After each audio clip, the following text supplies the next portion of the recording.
Hello, everyone. You are welcome to today's panel session around the professional services industry. This is the Curve, an event series that is brought to you by Birmingham Enterprise Community and the Greater Birmingham and Solihull Local Enterprise Partnership, the Growth Hub, as we love to call them.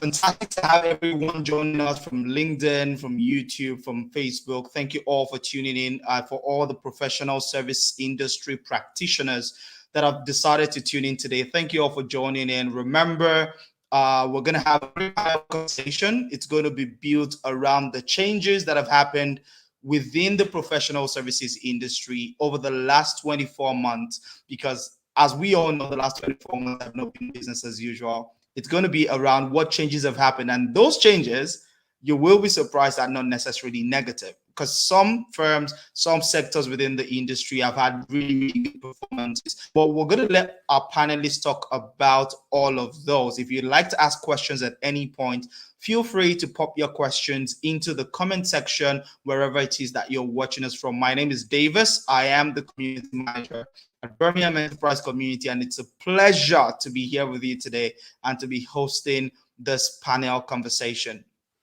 The conversation is expected to last about an hour, and if we have so much more questions that you guys are feeding in, then our panelists have given us the opportunity to take them on for another 10 to 15 minutes. So we're going to try to keep it under an hour as much as we can. But what I'm going to encourage you to do is to stay tuned.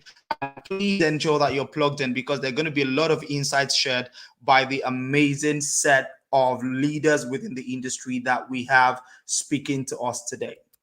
So, who are our panelists? If you've seen the flyers, then you know who they are already. But first, I'm going to introduce them one after the other so that they can come on screen and we can have can get the conversation started.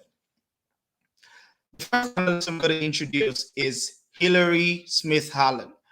Hilary is the executive lead at Supertech. Hilary is the executive lead for the UK's only professional service tech supercluster. Former surveyor and qualified tax technician, Hilary has a wide-ranging career spanning professional and financial services sector, including 10 years in practice as the national director in Fortune 500 company ACOM. Since her time in practice, Hilary worked as executive director for regional membership body of professional services for 5 years and established herself as a key influencer in BPFS policy in the West Midlands, leading to a role as regional policy lead at the GBSLEP. She also leads industry engagement on behalf of a range of organizations, including nationally funded research projects with Oxford Brookes University, University of Sheffield Management School, City Raid at University of Birmingham, Department of BERS and Innovation UK.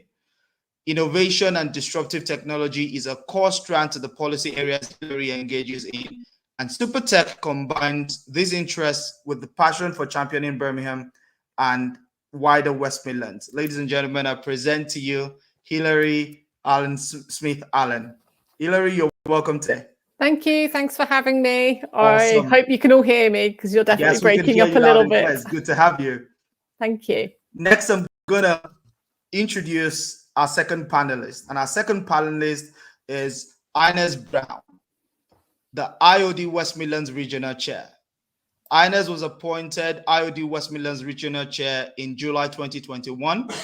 Prior to this, Inez has spent 20 years working as a solicitor and leader in the legal sector, having been appointed to a few professional panels. Most recently, in July 2020, she was inaugurated as president of Birmingham Law Society, the first Black president in its 202-year existence, presiding over 10,000 lawyers and students. In her role as president, she has been an ambassador and leader within the legal profession, forging partnerships with local businesses and local community. In addition, she has helped to grow the society's membership together with setting up its first diversity inclusion scheme, providing scholarship to students from disadvantaged backgrounds and underrepresented groups. Inez has a long-standing connection with management and governance as she has been a non-executive director of the Child Brain Injury Trust, the Society for Clinical Injury Lawyers, the SDA Conference Charity, and a council member of Birmingham Law Society. She's a big advocate on diversity and inclusion in the workplace, together with providing mentoring and allyship to junior members of the legal sector within the West Midlands. Ladies and gentlemen, Inez Brown. Inez, it's so good to have you here today. Thanks for being with us. Thank you, Davis. I'm really pleased that you've invited me to be part of this panel. Thank you. Awesome. Great. So I'm going to introduce our third panelist. And our third panelist today is Marek Dobrowolski. I hope I didn't murder your name, Marek. Marek has a national remit and leads Berwick Partners placemaking practice, covering roles in regeneration, economic development and growth, planning and infrastructure. He brings over 12 years experience of headhunting within this arena, during which he has appointed some of the most high-profile place and regeneration roles in the UK. He has extensive experience of working with core cities and UK regions, local authorities, arm's-length organizations, and government departments. In 2011, he joined Greater Birmingham and Solihull Economic Development Agency as head of strategic projects. During his time, he led the successful delivery of some of the region's largest capital investments, including Deutsche Bank, HSBC, ASOS, and Extra Energy. Since joining Berwick Partners to lead our place practice, he has handled many of the most senior planning and regeneration appointments within the UK, including working with London boroughs, core and capital cities, and the majority of the newly created regional regeneration vehicles. Ladies and gentlemen, Marek Dobrowolski. Marek, it's good to have you today. Hi, David. The pronunciation was great. Well done. Thank you. Great. I'm proud of myself. Awesome. Thank you. So we're going to get right into the conversation, but just to give everyone that is watching us live a context about what it is that we're looking at accomplishing today. The overall objective of today's conversation is to be able to highlight the opportunities that have opened up within the professional services industry over the last 24 months, so that everybody within the industry, regardless of the size of your firm, regardless of the size of your organization, and be you a professional or a firm within the entire industry, the goal is that you can identify key opportunities that have opened up, both in terms of technology, access to finance, access to new markets, and other things that may have popped up within the industry. So without further ado, I think one of the places I'm going to prefer to start from is to set the context about what has happened over the last 24 months. So over the last 24 months, as we all know, we've had COVID, we've had Brexit. Those two macro level events have shaped business in a different way compared to what we used to have. So business as usual is no longer business as usual. Business is evolving. New things have opened up. New opportunities have opened up. And this for us is the reason why we need to begin to look deeper into what are the things that have happened within the professional services industry.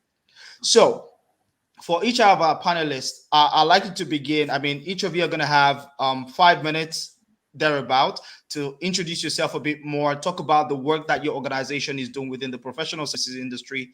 But then you can then start the conversation by talking about the biggest changes that you have observed within the professional services sector generally, and your own particular sector specifically, especially in terms of what has happened over the last 24 months. So introduce yourself, your organization, and what are the biggest changes that you have observed within the industry. We'll start with Hilary. Thanks, Davies. So just a little bit to cover in 5 minutes. As you said, I'm the lead for Supertech, and Supertech is a little different to perhaps some other cluster organizations. So cluster organizations generally exist to do that community glue around particular policy agendas. And if we're completely honest with ourselves, FinTech has been one of those ones that's been going ahead nationally. And with the West Midlands, we've been a little bit not slow, just letting it go organically, and there hasn't been that glue and then you don't get the economic benefits around that. So we have a lot of FinTech happening in the region. There's a lot of people working within that. Obviously, we've got some core anchor institutions, and to name but a few, with HSBC and recently Goldman Sachs, etc., all trying to tap into this agenda. So that was a bit of an issue nationally that we wanted to try and do. And there is FinTech Scotland, FinTech West, FinTech North. There was like this big gap in the middle.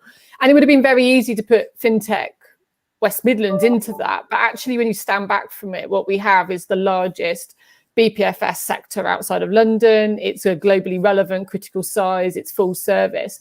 And so to only pick out one niche within that, would have been slightly not quite right, or perhaps wouldn't have been leveraging to the whole thing, but it's just a highly networked community. It works because it's so interconnected on that critical mass. It wouldn't have perhaps been right. But also we know FinTech is the forerunner for this technological disruption of one part of the sector. So if you look at FinTech and its growth and ascendance over the last 10 years, you can see legal tech is going down a very, very similar path. Different challenges within it, different institutional makeup, but there's that. And then prop tech is one that we think is really, really ripe. Real estate is one of the largest subsectors of BPFS within the region. We have a lot of anchor institutions around that. So that one looks like it's bubbling. And we therefore, if we accept some perhaps criticism of having been behind or taken a while to catch up in the past with FinTech, we're there now. We're an established hub as recognised by the Khalifa Review. But there is this sense of not wanting to repeat our own mistakes and to build on that, but also to put the glue and the community in around. So that's why Supertech is for all of that. And the last bit is that we also know these new businesses, the new services that operate in these domains are in the silo or between the silos and operating between industries. So if you lift the wrapper on a couple of our businesses, they will literally honestly tell you that they'll wear a prop tech badge one day and a fintech badge the next, or a legal tech, because they might be about the transacting or the financing of a real estate asset. So the labels are a little bit arbitrary at times, and it's about having that flexibility, but also to allow knowledge exchange and transference across that. And the West Midlands is incredibly well placed alongside the BPFS sector because of the tech sector. And you need the two to come together. And really what we're trying to do is bring those aspects and then putting a compelling offer as to why doing it here. Because if there's one kind of common complaint, I mean, there are different things that businesses need to grow in the region, but the common thing that they can't do for themselves is to shout about it.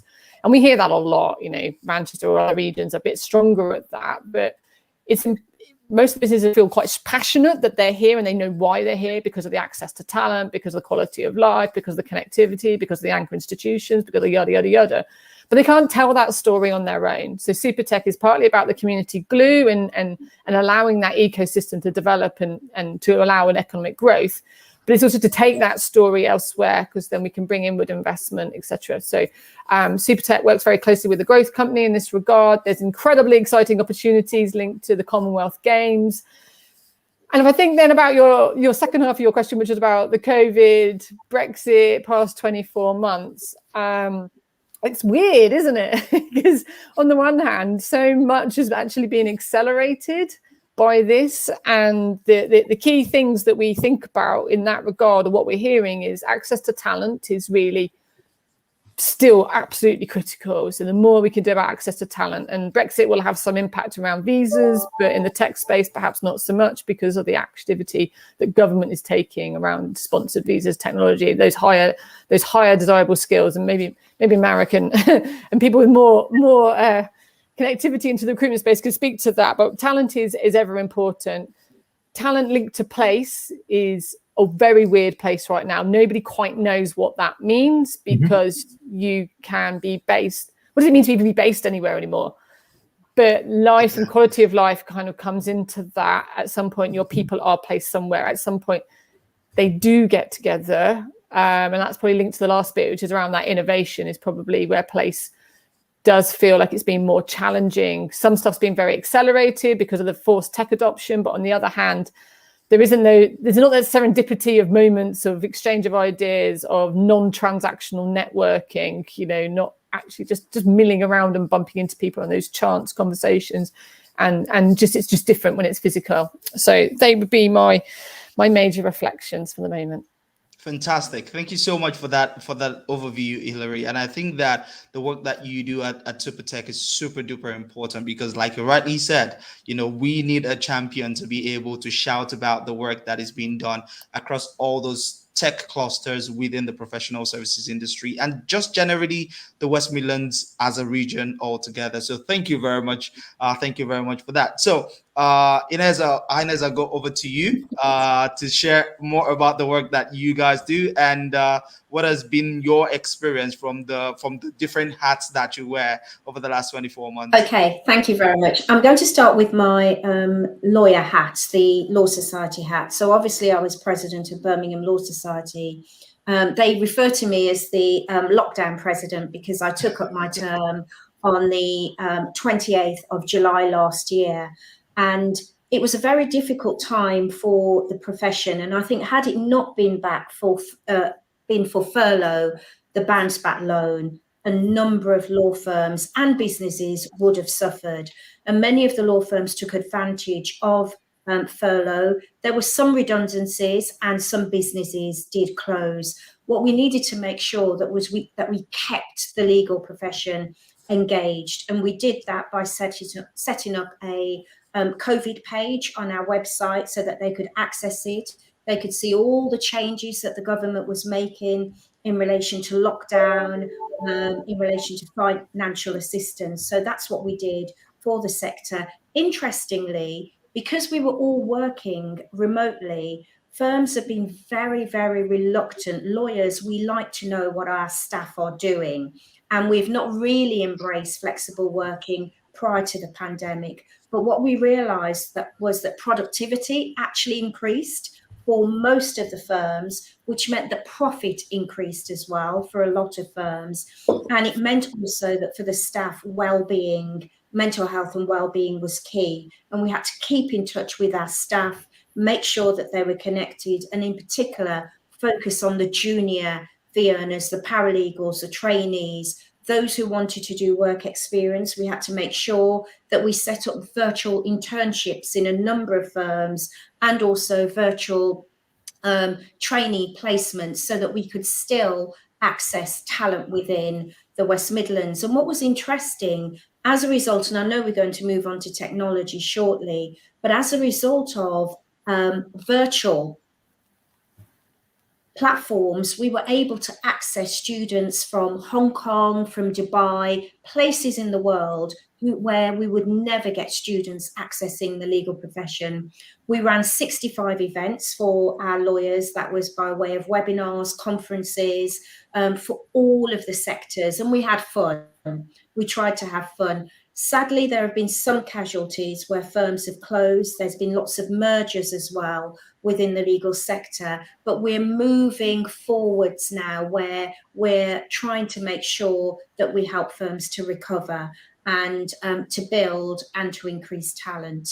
With my IOD hat on, what we do with the IODs, we engage with our members and we try to make sure that they're okay. Sadly, because of the pandemic, it's been severe on a number of the businesses, and we're told that GDP fell by 20% compared to last year. It's affected many of the manufacturing businesses. They are the areas that have suffered: construction, higher education, and the areas of Birmingham, Coventry and Wolverhampton have been the most vulnerable and have been affected the most. And what we want to do at the Institute of Directors is to listen to what the businesses are telling us. And we have something called Policy Voice, where we will listen to what they have to say.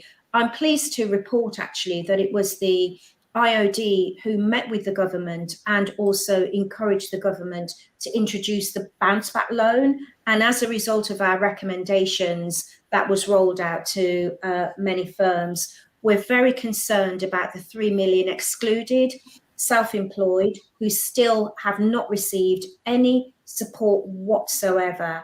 and now they're going to be affected by the increase in income tax. So we are trying to be there for the sector, but there's a lot to do. But good things about Birmingham and opportunities. HS2, you've got Goldman Sachs that has moved to Birmingham, and we're so pleased to have them within the West Midlands. You've also got HSBC. So many businesses are moving to the West Midlands, and we encourage them to move to the West Midlands because we have so much to offer.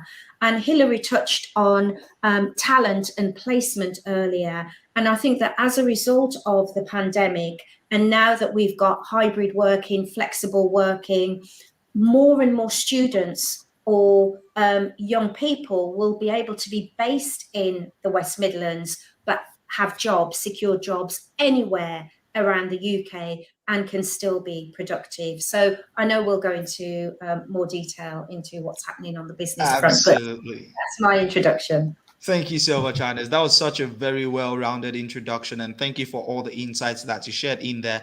Hopefully, we do get to dive a bit into some of the things you said. But if I was to harp further on anything that you've said, it would be the fact that the West Midlands is a fantastic place to live.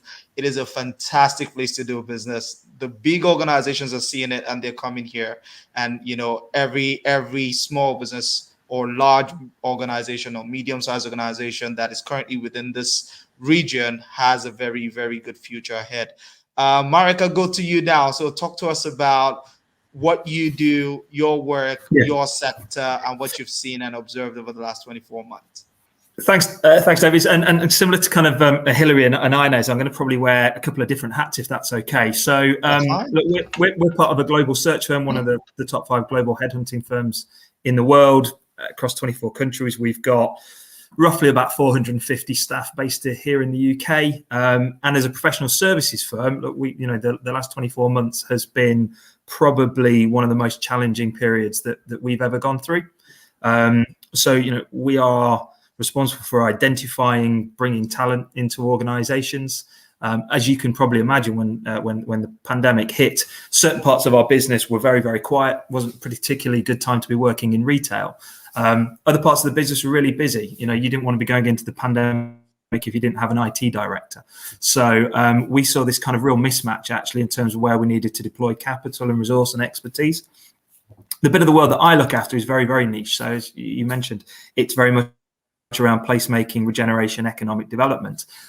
So we became very, very busy, and we saw a massive shift in organizations responsible for inward investment, regeneration, economic development, local authorities, cities, shifting from wanting to attract talent that was very focused on the physical environment, particularly around capital programs, so building grade A office space in city centres to try and attract professional services firms or retain them, suddenly shift and suddenly think we're potentially facing huge levels of youth unemployment or unemployment across the board.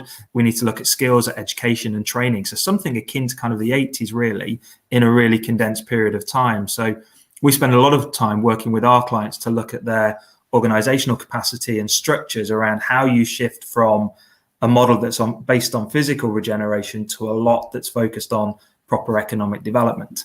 And I suppose the third hat is where we are now, working with a lot of cities, a lot of the government organisations around some of the big interventions, so Freeports, for instance, on what post-pandemic UK will look like. And again, this kind of challenge in particular, I think, around cities and major conurbations that have predominantly had and possibly an over-reliance on professional services in their economy.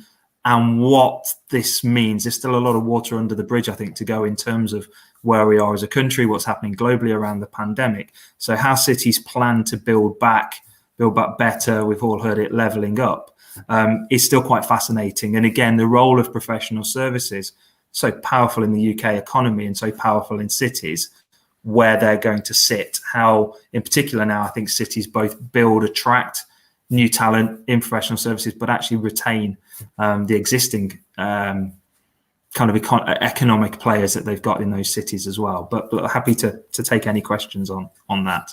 Fantastic. Thank you so much, Marek. And it's interesting that for every single one of you, you did touch on the people factor and how technology is changing how the entire work environment is all evolving. I think for me, one of the first things I like to stab into really is something relation to that. Operations wise, there's been a lot of changes. Apparently, and as you mentioned about how the legal profession generally prefers to see what the people are doing before the pandemic. And then the pandemic opened up this new way of working that we ended up finding out was more profitable and was good for productivity. My question is, do you think this is now sticking both for your industry? And the question goes to every single one who might want to hop in, but I'd like to start with you, Inez. Do you think it's sticking, this new way of working? What are the changes you're observing in terms of operations? Because there are people that are watching this that are within the industry, but are probably not caught on yet with regards to how to operate profitably, productively within this new state. What are your thoughts on that? Do you think it's caught on yet? So within the legal sector, it's definitely caught on with the larger firms. So the larger firms have the resources. They can make sure that their staff have the tools that they need to be able to work remotely, the computers, the ports that they need, telephones and all of those things. And they can provide the support. You've got teams that they can access and communicate with their staff. I'm more concerned about the smaller and medium firms. So when I was president, one of my initiatives was to, pre-pandemic, start the conversation on flexible working, because we were so against flexible working. We were forced to do it during the pandemic, and therefore we continued the conversation. Majority of the firms have signed up to hybrid policies and the staff love that. But with the smaller firms, they don't have the technology, the infrastructure and the resources that they need. So even during lockdown, their staff were still coming in. A lot of them are not really embracing the virtual platforms because cybersecurity is really, really key, and they don't have the funds to protect their security. So that is a real concern. And I'm a member of the West Midlands Super Tech Cluster with Hilary. Thank you for inviting me to join. And on that committee, what we're trying to do with Birmingham Law Society's Law Tech Committee is to focus on the SMEs and to make sure that they get the support that they need so that there's a level playing field. It really is about the big firms versus the small firms. And that doesn't help with diversity of business. So we need to make sure that that changes. With the IOD, again, it's the smaller businesses that don't have the support that they need. And we are there with our ambassadors to make sure that we listen to what they say and provide them with the resources and the technology that they need in order to be able to move forward. Fantastic. Thank you so much, Inez, because it's very interesting that you said that. And then I'll just go straight to you, Hilary, because I mean, as we all know, and as Inez has just referenced, the professional services industry is people reliant. I mean, it's an industry that is based around people. But now with this new shifts that we're seeing and the need to continue to grow, both from the small business perspective, like Inez said, the larger one that caught on, but for the small business and for the medium-sized businesses, what's happening with regards to technology in the region, and operations-wise, what should people be looking at doing? So I think there are two things. Definitely not challenging anything Inez has said, but if you look at some of the other sectors within that, maybe take accountancy, etc., you've actually seen the small business, the very laser-focused small business end, like, you know, the what would have been a bookkeeper, but is now probably more of a cloud accounting, very reliant on those software service type things, actually is more nimble. And it's the mid-tier which is particularly at risk because they're too big to ignore a full technology agenda, but they have a legacy and a sort of more tanker, analogy of having to turn the ship in order to do that. And so they're not big enough to fully invest, but equally not small enough to really be nimble and or completely pivot the business. And I think that squeezed middle is something we think about a lot, particularly on the research side of my week with Oxford Brookes and previously Sheffield University. So what does that mean? And then taking forwards the semi-permanent, some things have been really great. There's lots of things to take from lockdown at a personal and professional level that we all want to keep. And there are some bits that we don't like. I think the real challenge is about looking at technology and thinking, okay, has this done the productivity gains and things? But that's almost retrofitting technology and a particularly set of circumstances to continue business as you used to do it, but ever so slightly tweaked and modified. It really probably hasn't rocked the foundations and got to a service innovation level where actually not just can we do this online and can we execute your document through DocuSign or whatever it is and not having to physically go and lift through and printing paper and etc. like that. They are all good movements, but it's not quite the same as really getting under the grips and going, well, actually, if we could automate this, innovate the processes behind it such that we might charge on a different basis or be able to scale the volume of work that we're doing. And that's kind of like that next iteration of seeing, well, we've adapted quite well. Some of it we keeps, but then how do we leverage and move forwards beyond just operationalizing? How do we take the operationalizing it into the front line and really seeing better service, better products, better, the relationships are always going to come into it because of people. But you ask any professional and they'll give you a list of at least 10 jobs they hate doing that they believe could be done by a computer better. And that's and then what does that mean for the time spent on it? It's not necessarily about turkeys and Christmas. We're not saying we're going to take away your job. It's how do you get to do more of the things that are high value, that are the judgment, the expertise, the bit that people actually want to pay for, and how do you pivot a business around that model? That's the next iteration that I think not just the West Midlands has to go on, but all of those service lines. But that's quite interesting, Hilary. And just before I go to Marek, I would like to follow up what you've just said with a question that we got from one of the people within the professional services industry. So this gentleman has got a small firm and is saying, how can we get involved with having more of a tech focus to our work that wouldn't bankrupt the business? So it becomes a question of cost, because it says the larger firms seem to absorb the cost without any issue, but we have to budget out sometimes up to a third of our earnings to even compete. So this, as much as what you've said is true, what do you think are the workarounds from a cost perspective? Because ultimately, the technology is available. It continues to get developed. But in terms of accessing the technology for the small and micro firms, what are the things they're missing? What are the things? Because it always becomes a question of cost. Right. There's a lot in that. Eat the elephant a chunk at a time. You're not going to get transformation, and this journey is a journey and it's never ending. You need to reflect on your own organizational capacity and your people, particularly for identifying those pain points versus opportunity. They're not necessarily the same. Some are more internally done, some are more externally. And one of the things that I would highly recommend is a freely available from the research side again of my life, which is called a toolkit. I'm not sure I can put things in the comments. I'm sorry, Davis. I'll try and find a way to get the link in there. But there's a freely available downloadable book which takes the idea of design thinking being about the user experience. And that user might be your PA and the people who deal with the clients, and it might be an actual client, but just thinking about all those different touch points. And it really tries to take you through a structured process of like, what are you trying to achieve? What are the different angles? What are the challenges? And it's a very structured way of thinking about it.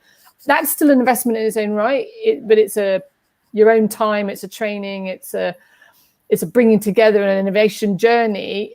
And it's not my saying, but if any of you know Matt Newton from Usha, these random acts of AI, these random acts of technology, you don't start with the technology. You have to start from what are we trying to improve? What are we trying to do there? And then it becomes about the marketplace and thinking about, well, does that solution already exist? Are we trying to do something unique? Is it about efficiency? Is it about service innovation? So what are those gains we're really trying to see and getting some particular use cases, and then peers. So this is where SuperTech can type help, is that there might be people out there that are non-competitive, that have been there, done that, seen it before, And that knowledge is worth its weight in gold. And that reference might not be within your own immediate industry, but it might be in others. And so, but having that real clarity and a roadmap is such a good investment of time. You'll never regret it. Awesome. Thank you so much for that. Thank you so much for that. And just before I get off the people conversation, I want to take your perspective on that, Marek, in terms of regeneration and all the things that are happening in that space. This changes in terms of how people live and how people work. Yeah. How is it affecting the viewpoint of the leaders of that space? Yeah, I think it's a massive challenge. I think it's a real challenge, because I think in many ways it goes back to individual organizations and their leadership. So what do they want their organizations to be renowned for? How do they become an employer of choice? Lots of questions organizations are asking at the moment are, during the pandemic, everybody used to talk about leadership and people would say, well, I'm very visible, I walk the floor. Well, when you couldn't walk the floor, when all your staff were working from home, it required a different type of leadership. I think organizations now are trying to respond to both the demands and the expectations on their workforce around quality of life, work-life balance, and what their client expectations are. So how do you service that? I think then when you're thinking about talent, it's even more important. So how do you want to attract the very best? What does that say about you as an organization? So I think lots of organizations are wrestling with this kind of hybrid model. And I think it comes down to individual leadership and the culture of individual organizations. I think then from a place perspective, what we have seen is that if you look at some of the suburbs, if you look at some of the commuter belts around UK cities, they've been thriving. Their high streets have been seeing levels of regeneration that they've never seen before. I think what that means for some major conurbations is that they've never competed for inward investment for job creation with their suburbs in the way that they are doing now. So if you look at Greater Manchester, for instance, you look around the edge of Greater Manchester, somewhere like Stockport, for instance, is having a real renaissance, really interesting food scene, really interesting tech scene, some significant capital investment that's going in smaller floodplates than what's taking place in the city centre. So I think cities' relationships with their suburbs and their surrounding areas is going to be quite interesting. I think in somewhere like Birmingham, for instance, where you have such a significant professional services industry that very much underpins at part the kind of the life and the culture of the city, you've got to be thinking about why should people come into the city? Because if it's not to do work, what's the other reason for people to want to come to live, to work? The old Mars bar kind of work, rest and play analogy. So that I think is now starting to think about leisure, about culture, about art, about providing people with experience that goes beyond their working environment. And then I think there are other things. So I think one of the most exciting things in the West Midlands, I think, was when the West Midlands got the 5G test bed. So you think about that as a technology enabler. A lot of Birmingham's old pitch for professional services was around back office. Well, actually, that's, back office is now in people's homes. So you don't need that now. So I think to Hilary and Inez's point, that front end, real value add, the fintech, the new industries. If you can create a city that's really thriving and people want to spend their time there, not just work there, but you have cutting edge technology that enables offices to work really fast. But actually, if you choose to work from home and you're in the city and you can still do your job kind of quick and fast and better and secure, then you're probably going to have a more sustainable future. Fantastic. Thank you so much. And those are really, really important points that you've raised. And I wonder if those are actually the reasons why I know that in the recent Khalifa review, the West Midlands and Birmingham specifically was recognized as one of the, fast rising fintech clusters across the country. And I wonder if it's some of these things that you've talked about, Marek. And, Hilary, I'll probably defer to you on this and to share more about what's happening, especially with regards to fintech and legal tech and all the different tech clusters. We even now have manufacturing technology and all those different sectors, subsectors having their own, accelerator programs and incubation programs and all those different things. It's an exciting time to be in the tech space in the West Midlands, especially tech as it applies to the professional services industry. What's driving that growth?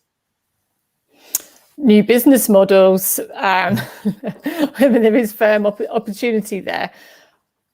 You talked about the accelerators and incubator space. I think there's, last count, about 40 or so in the West Midlands region active within that.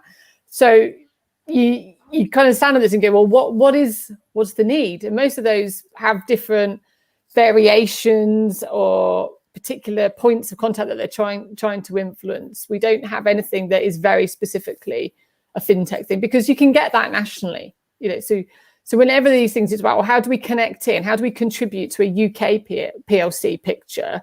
Because that is one of the reasons why we're such a strong region, is that connectivity with London. And this is not a zero-sum game, right? I'm going to be really clear about this. This is not the West Midlands versus the rest. It's about, I'm not going to use the levelling up thing, but how does the rest of the UK use or leverage off the back of London's position in order to drive growth and quality of life locally and more opportunities and redistribute that? So it's not us v them. It's about, well, what have we got here that can really contribute, and using that. So where we as Supertech are thinking about this in order to help support the big strands, one, prop tech is too London oriented. That one is not yet very well distributed across the country. If it follows the same path, then we might see that happening. Fintech is much broader, which Khalifa Review identified, and we, just selfishly, on the side note, they're quite proud to be a hub against the Pennines, which I'm pretty sure is a multi-city geography, and Scotland, the other hub, which is a country. So yay, well done, Birmingham. But you don't see that yet, redistribution across that. And I think equally legal tech is still very, very in the regions. And then what does that mean for the small businesses? Because on the one hand, if you have a very large business and professional services cluster of the established, then there is an opportunity, but also a resilience and a risk, to Inez's points earlier. If they don't get on board with the technology and disruption, then not only will the growth that we've appreciated over the last 30 years of this sector perhaps not continue and start to erode. And it isn't back office functions. To Marek's point, it is absolutely frontline service. People are servicing international and national clients here. So we need to keep that front of foot. This is not a cost center play and a devolved sort of, just putting low-level functions out of London. We're really seeing all services are up for grabs and can be delivered from anywhere. And our client bases here mirror that footprint. But it's a resilience. So if they don't keep up, then we will start to see a reversal of that growth trend. When we're thinking about it from a Supertech point of view, we're really focused on two things: that connectivity with across the ecosystem. So we have a thing called the Connector Series right now. And the Connector Series is an opportunity just to book an exploratory conversation with one of our anchor institutions. So we have BNP Paribas Personal Finance, we have Wesleyan, Shoesmiths, Bruntwood, and Barclays. Through that, it's just, quite often the startups, the small businesses need to understand, well, how do you manage data? How do you manage that? How are you organized? It's not a selling and a pitching. It's not about investment. It's a genuine knowledge exchange. And actually from the corporate side, the feedback we get is, well, we don't know what's happening at the frontier. You know what, navigating that space is really hard, and it moves so quickly, and there's someone here today and they're doing that and they're doing that. So there's need from both sides, and it's a really simple idea, but we're just brokering those initial conversations. So that's something which is available freely and to try and support the innovation agenda. And then through that, maybe it is appropriate to have different support services or signpost each side into an incubator or a sponsored challenge-led program. And then the other thing that we're doing is we're just trying to grow our own.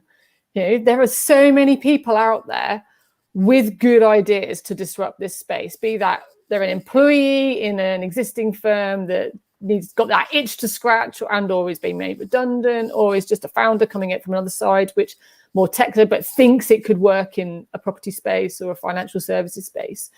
And they're kind of a bit stuck. The technology is really quite hard, and you get caught in that loop of having an idea, but you can't prove it because you can't afford to build an MVP.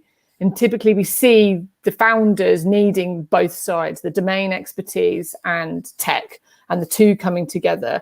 And the average age of a fintech founder, both sort of regionally, is about 47. And we see that's mirrored nationally. So what does that mean for our ecosystem if you have to be kind of that old, that established, that level of access to capital, that level of access to social capital in order to start a business? So we're exploring the use of no code in order to lower those barriers to entry. No code can build MVPs quicker, faster, cheaper. And it hopefully will then get more businesses into the ecosystem. So they might fail, right? But it's fail fast. But significantly, the other aspect is the democratization of that. Because not only is it 47, it's white, it's male. Right? I could go on, it's able-bodied. Because you need all of those factors generally to have a chance of even entering the fintech ecosystem, etc. So we're really trying to work on the democratization of that and getting more people into the ecosystem and growing our own, for want of a much better phrase. Absolutely. And it's a great work that you guys are doing at SuperTech, I must say, as a fintech founder myself. So well done to you and the team, Hilary. Thank you for all that you do. And I'm going to segue a bit more now into, things that center around people. And especially with the hat that you wear with the IOD, Inez, generally speaking, what has been the experience within the professional services industry in terms of, because you referenced mergers happening earlier, unfortunately we lost a few firms within the legal sector, which is, normal, but then there were some mergers and acquisitions. One of the things that came out from some questions that we had from people within the industry is that they were looking through opportunities by which they could partner with larger firms and work in collaboration. Sometimes that may come in terms of a supplier, client relationship. Sometimes it may come in form of, a larger firm acquiring or merging with a smaller firm for whatever unique advantages they might have, and this can go in a million and one different directions. But we've talked about the fact that technology is really growing in the region.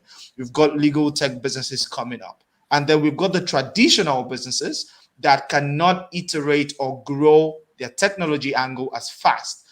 What do you think is happening in terms of that inter-sector collaboration between larger and smaller firms? What opportunities are there to explore? And that's a really interesting question, Davies. And we had a discussion as part of the SuperTech cluster earlier in the year. And if we don't collaborate, if we don't partner, we will cease to exist. You've got the larger companies like Google that are looking at the legal sector, and they're looking to move into the legal sector with their online presence, with their social media presence. We know that for members of the public, they want things now. They want it to be immediate. And you spoke about some of the traditional law firms who are not really willing to embrace technology. And if we don't, we're going to stand still and we just won't exist anymore. So we're encouraging, both at the Law Society, we wanted to engage more with the business sector, with the professional services sector. And that's why we're pleased that we've been invited to be part of the SuperTech cluster.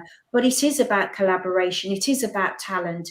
It's about making sure that we set up apprenticeship schemes, that secondments, that we are sending our lawyers into Land Rover. We're sending them into Tesco. And for businesses, the same. They're sending some of their professionals into law firms. So you've got this collaboration. You've got this working together. I was listening to Sky News this morning, and Lord Vaughan, who is the president of the CBI, was talking, and he spoke about the only way that the regions will improve is if we set up clusters. They talk about leveling up, but the clusters, so you do have the SuperTech clusters. And when you're looking at clusters, it's about law, professional services, businesses coming together and shouting about the great things that we do. Innovation, you're always going to need a lawyer to help with the contracts. You're going to need the manufacturers. You're going to need the scientists. You're going to need those who specialize in technology to come together. It's also about law firms not being threatened or feeling threatened by other firms, but recognizing that we can all work together and help each other and still be profitable. And what I'm really pleased about the West Midlands is that there is more partnerships taking place, because we're celebrating what Birmingham has to offer. And if we don't work together, come together in partnerships and clusters, I think that we could lose some of the great work and strength that we're building on. We've got one of the largest university sectors outside of London, with Aston, Birmingham City University, Newman University, all of these universities that have got talented students who are going to be the leaders, the future leaders, will work their way through businesses into the legal sector, and we need to embrace that and to build on that. Okay, go for it, Hilary. I've just got two more quick things, if I may. One, there is with, thank you for the prompt, Inez, with the University of Birmingham, there is actually an innovation fund grant out there at the moment with University of Birmingham for firms that they can explore. That can be tech, it can be social science, it can be about adoption, it could be about, you can literally access the full range of potential projects through the university on that, and it's not limited by size, it's just a West Midlands oriented thing. Again, I will try and find this and get that over to you, David, so we can put the link in the post. My one top tip for that is just go for it, have the conversation, don't deselect yourself on the basis you're not sure if you've got something that might be of interest. Just go have the conversation with the business engagement officer there, and they will support you in that thinking and scoping of a project. You don't have to go with it with the finished answers. It's like, I might think we want to do something about that. So the good knowledge exchange there. And then the second thing, Inez, when you were just talking about, that future and that scenarios of what this might mean, in the toolkit that I've already referenced, there is a really hefty chapter, hefty as in good, not as in hard going, about scenarios and the value of scenario thinking. And the idea of scenario thinking is to say, look, we don't know what the future is, but there are some key factors out there that will influence the way this will go, and that can manifest it. And we don't know this. And futures are plural, right? There's not one version of the future. But what happens when you're doing business planning and when you're trying to have these agendas is that you do the brainstorm and thinking, you maybe have the discussion about what if, but then by consensus, it gets shut down to an agreed, most plausible one that most people can buy into, and then business planning happens for that. Whereas the scenarios paint three very different worlds, and they're literally there. They're created as worlds for you to explore. And one of those, you reminded me, Inez, because it's about one of the worlds is the Facebook, where it enters law, in the sense that they know your family, they know your connectivity. How hard would it be to suddenly build an inbuilt will provision within that kind of app, right? Completely exogenous to the professional services sector, and this idea of that while we're sleeping and thinking about ourselves and very internally thinking, over here, boom, and it just catches you like an asteroid. There are different versions of this, and I would really encourage anyone to use those tools. There's support available to do that, to test the assumptions within your business plan, to think about, well, what are we taking for granted here? Because it's quite, I'm not saying it's comfortable, but it's been very, very healthy, and all of the firms that we've used it with have found it a massively enlightening experience to do that. So again, reach out through that toolkit. Fantastic. Thank you very much for sharing that, Hilary. And Tracy has been kind enough to put that into the chat for us. All the resources you've shared, he's been putting that. So big shout out to Tracy. And you, for every member of the audience that's listening to this, you've heard the panelists talk about several things. You can get started right now. All you just have to do is plug in, right? You've got the Growth Hub there to go speak to. You've got Birmingham Enterprise Community, where we support entrepreneurs. So just get started, get connected, reach out, and get the conversation started. Like Inez mentioned, one of the beautiful things about our region, it's a very collaborative region. A lot of organizations, sectors work hand in hand, and there's a lot of collaboration going on. So you connect with one, you connect with all. It's what I'm going to say. And just piggybacking off that, one of the things I wanted us to touch on, because I know that we're running out of time, is I wanted us to touch on the new market opportunities that have opened up. And Marek, I want you to take a lead on this. Over the last 24 months, things have changed in terms of how people work, in terms of technology. We've talked all about that. Even, Inez talked about finance at some point. All those factors coming together create new economic realities. Mm-hmm.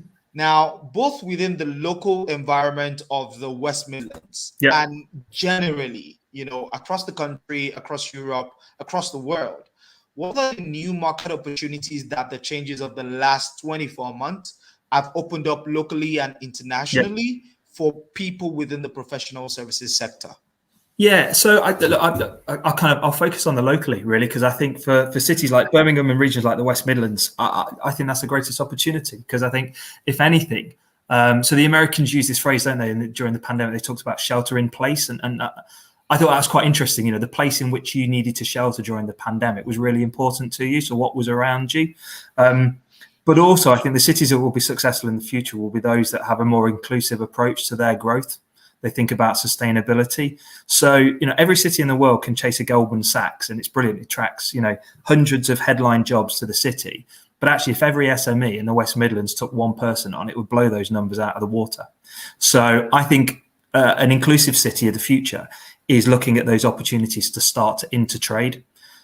So the big professional services firms will stay in a city if it's got a thriving SME, because it will need legal support, it will need the prop tech support. So I think the points that Inez and Hilary have said around sectors, around clusters, around community, I think some of the greatest opportunities probably around new business is actually within your area. So how do you start to think about supply chains? How do you start to think about intertrading in communities? And then the knock-on effect of that is, those organizations that grow, chances are they're going to start to take on staff. They're going to start to take staff on from within the region. If they're taking staff on within the region, then they're going to spend money within the region. They're probably going to stay here. There's opportunities for graduates to stay. So rather than necessarily chasing the international expansion, which will be appropriate for some organizations, and we need it, actually, there's a lot to be said about tapping into those more local supply chains, those local networks and communities, and growing your own. And then that, I think, would lead to probably, a more inclusive, more sustainable West Midlands. And I think that will work for a lot of people. Fantastic. Thank you so much, Marek. And I think that there is so much truth to what you've said. And Inez, I don't know if you want to harp on that, because I mean, like Marek said, there's a lot of local opportunities. The Commonwealth Games is around the corner. A lot of things are happening. What are the opportunities, new market opportunities that you think people within the professional services industry need to be paying attention to right now? I think we need to really pay attention to innovation is really, really important, so that we don't stand still and that we move forward. And if we, sometimes we don't have the ideas, but we can bring professionals in to talk to us, to educate us. We've spoken about collaboration, about partnership.